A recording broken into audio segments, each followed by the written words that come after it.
इस कहानी के लेखक यहाँ भगवान का बस नहीं चलता।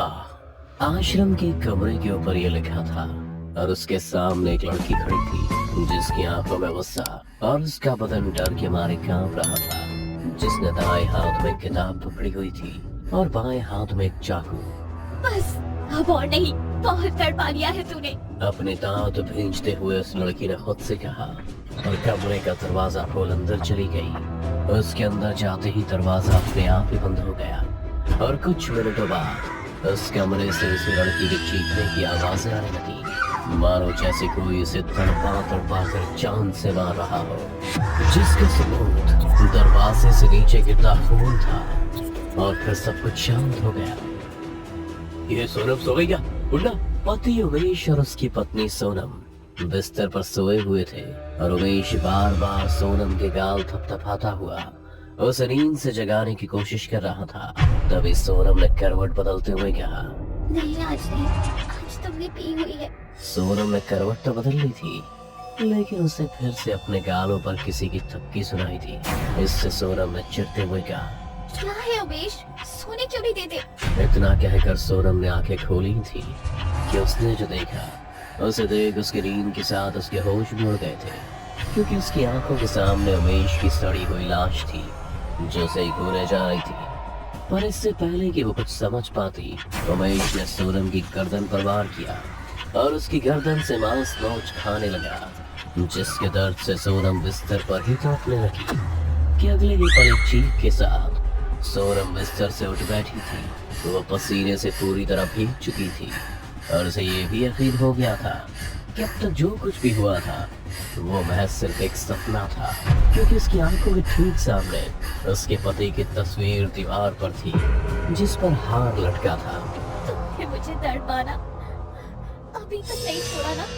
सोनम ने खुद से कहा और वापस बिस्तर पर लेट गई। सोनम पुलिस डिपार्टमेंट की इंडिपेंडेंट एजेंट थी जिसे अकेले ही केस सॉल्व करने के लिए भेजा जाता था। ऐसे ही केस के सिलसिले में वो आश्रम में आई थी, जहाँ मुलाकात एक सब इंस्पेक्टर से हुई थी। Sub inspector Hathiram. मैडम जी, सीबीआई भी थक चुकी है इस केस को लेकर, उनके हाथ तो कुछ नहीं लगा, उसे एक हादसा बताकर फाइल को बंद कर दिया।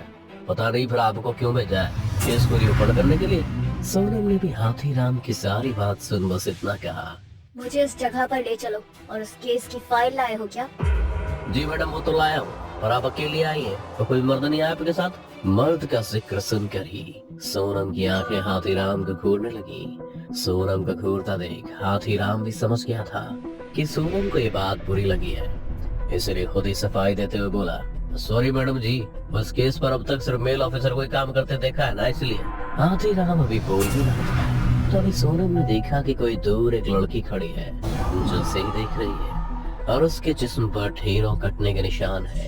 पर इससे पहले सोनम उससे कुछ पूछने के लिए उसके पास जा पाती, हाथीराम ने उसे एक फाइल पकड़ाते हुए कहा, लीजिए मैडम जी, इस केस की फाइल, इसमें अब तक का सब कुछ लिखा हुआ है। सोनम ने जैसे ही फाइल खोली तो उसके होश उड़ गए, क्योंकि फाइल के पहले पेज पर उसी लड़की की फोटो लगी थी जो अभी कुछ देर पहले से बदहाल में दिखी थी।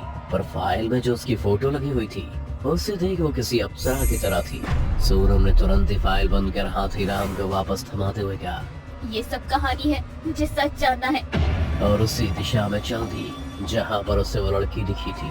वो वहाँ पहुँचकर इधर उधर देख ही रही थी कि अचानक ही उसे एक पेड़ पर किसी लड़की की लाश पेड़ से लटकी दिखी, जिसे देख सोनम का खून सूख गया था। उसने अभी कदम बढ़ाया ही था कि किसी ने उसका पैर पकड़ मुंह के बल नीचे गिरा दिया, पर उसके पास कोई था ही नहीं। लेकिन जब उसने नजर उठाकर देखा तब हर पेड़ पर एक लाश लटकी हुई थी जो दिखने में इसी आश्रम की दासियों की लग रही थी। सोनम भी समझ गई थी कि ये सब उसकी आंखों का भ्रम है और उसे डराने के लिए सब किया जा रहा है, इसलिए उसने तुरंत ही अपनी आंखें बंद की और बस इतना। मैं जानती हूँ कि तुम ये सब मुझे यहाँ से भगाने के लिए कर रही हो, पर मैं यहाँ तुम्हारी मदद के लिए आई हूँ। प्लीज मुझे तुम्हारी मदद करने दो, मैं आत्माओं को देख सकती हूँ और उनसे बात कर सकती हूँ। सोनम ने इतना डरा ही था कि उसके आसपास हवा का एक तूफान बनने लगा और देखते ही देखते वो हवा उसके जिस्म को काटने लगी थी और कुछ पल बाद ही सोनम खुद के खून में लहूलुहान हो गई और उसने अपनी जिद नहीं छोड़ी और बस यही कहती रही, यहाँ पर उसकी मदद के लिए आई है, पर उसकी किसी ने नहीं सुनी। और कुछ देर बाद सोनम वहीं बेहोश होकर गिर गई। लेकिन जब उसे होश आया तो उसकी आंख उसी आश्रम के कमरे में खुली और उसके सामने वही फाइल वाली लड़की बैठी हुई थी। दोनों अपने ही खून में लथपथ थे, बस फर्क इतना था कि एक जिंदा थी और एक मुर्दा। क्या हुआ था उस रात जिसकी गुत्थी आज तक कोई नहीं सुलझा पाया है? सोनम ने होश में आते ही उस लड़की से पूछा था। इस पर उस लड़की ने कहा, मैं एक बांझ थी। बच्चे ना होने के कारण मेरे ससुराल वालों ने मुझे घर से निकाल दिया था। तब मैं इस आश्रम में आई और एक दासी बनकर इस आश्रम की सेवा करने लगी। यहाँ दूर दूर से लोग आते और अपनी समस्याओं का समाधान पाते। इस आश्रम को गुरु सिद्धेश्वर चलाते थे और उनका एक बेटा था पुरुषोत्तम, जो आश्रम की सभी दासियों पर पूरी नजर रखता था, उनका फायदा उठाता था। कई बार तो खुद मैंने उसे नंगा ही दासियों के साथ उसके कमरे में देखा था। मैंने ये बात आश्रम के गुरु सिद्धेश्वर को भी बताई, पर वो मजबूर थे। इतना कह वो लड़की रोने लगी थी। इस पर सोनम ने पूछा, ऐसी भी क्या मजबूरी थी? वो कमीना इज्जत से खिलवाड़ करता रहा और कोई उसे रोकने वाला नहीं था। हाँ, क्योंकि पुरुषोत्तम रोज गुरुजी को सांप का थोड़ा थोड़ा जहर देता था और जब तक ये बात गुरुजी को समझ आती तब तक बहुत देर हो चुकी थी और उस जहर का तोड़ सिर्फ पुरुषोत्तम के पास ही था। फिर एक दिन मेरी बारी आई और जब मैं उस कमरे में गई तब मुझे असलियत का पता चला। कैसी असलियत? ऐसा क्या देखा तुमने?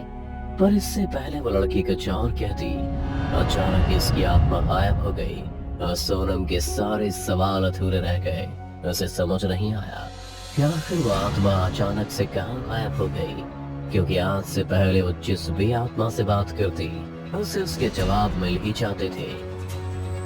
फिर किसी तरह सोनम खुद को संभाल कर जब बाहर आई तो उसके सामने हाथीराम खड़ा था, जो डर के मारे कांपता हुआ उसे ही देख रहा था। मैडम, आप तो जंगल की ओर भागी थी ना, फिर यहाँ इस आश्रम के अंदर से कैसे निकल रही हैं? बल्कि यही से तो सारा कांड हुआ था। कैसा कांड? 21 दासियों को कत्ल, इसलिए बोल रहा था। फाइल को पूरा पढ़ लीजिए। ये सब सुनकर सोनम को हाथीराम के पीछे उन सभी 21 दासियों की आत्माएं एक एक करके नजर आने लगी थी और सब की सब दासियां सोनम को देखकर रो रही थी और उसके सामने हाथ जोड़ उससे इंसाफ की गुहार लगा रही थी। एक साथ इतनी आत्माओं को सोनम ने पहली बार देखा था। अब उसे भी यह मामला संगीन लगने लगा था और अगले ही पल सोनम ने हाथीराम से कहा, हाथीराम, गाड़ी निकालो, मुझे अभी इस आश्रम के ओनर सिद्धेश्वर से मिलना है। पर मैडम जी वो तो लंदन गए हैं और 1 साल तक वापस नहीं आएंगे, वहाँ उनका इलाज चल रहा है। कि तभी वो फाइल वाली लड़की सोनम के पीछे आई और कहा, झूठ बोल रहा है ये हवलदार, ये भी उनसे मिला हुआ है। सिद्धेश्वर आज भी उस आश्रम के बेसमेंट में रहता है।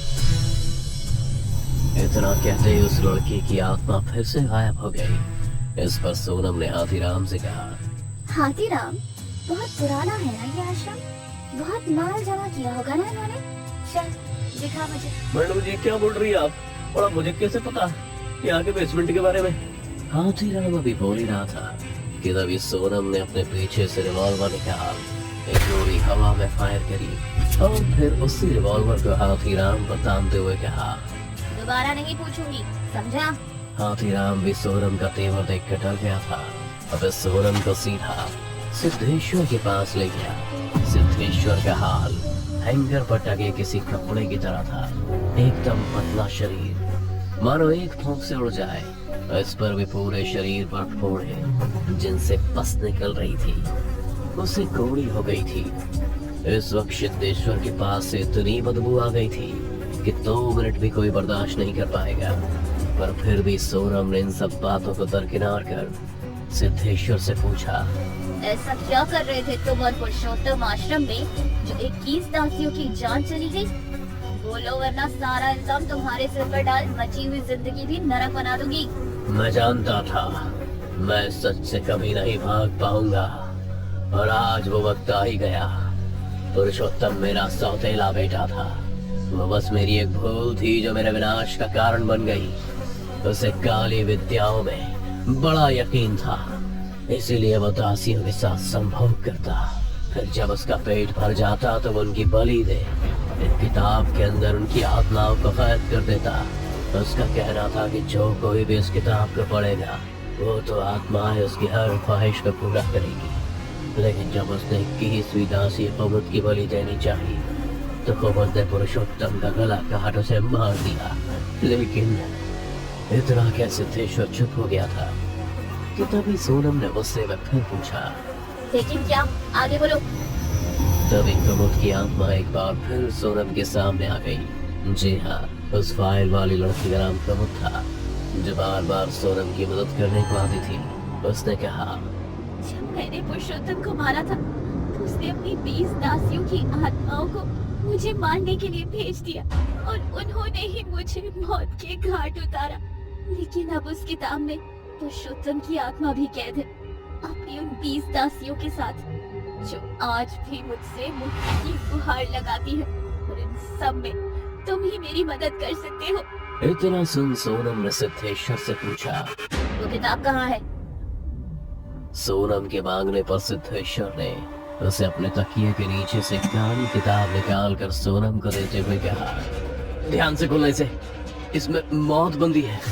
पर सोनम ने तो किताब हाथ में लेते ही उसे खोल दिया और किताब को खोलते ही उसमें से दासियों के काले साए निकल सोनम के सामने खड़े हो गए और उनके बीच पुरुषोत्तम की आत्मा भी थी। और फिर अगले ही पल पुरुषोत्तम के एक इशारे पर सभी 20 दासियों की आत्माओं ने सोनम पर हमला कर दिया। इतनी आत्माओं से एक साथ लड़ पाना सोनम के बस की बात नहीं थी।